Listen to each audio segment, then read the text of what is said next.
ఎక్కడుంటారండి అంతటి మహాజ్ఞాని? మధ్యాహ్నం 12 అయ్యేటప్పటికే ఆశ్రమంలో గంట కొట్టేవారు.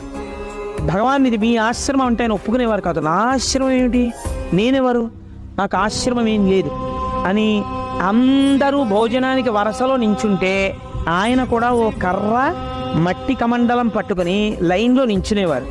లైన్లో నించుని అందరూ కూర్చుంటే ఆయన కూర్చునేవారు. అందరికీ ఏది వడ్డించారో తనకి అదే వడ్డించాలి.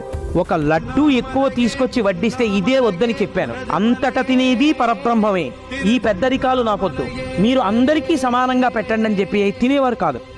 ఏదైనా అందరూ ఏది తిన్నారో తాను తినాలంతే. నా అన్న మాట ఆయన వాడేవారు కాదు.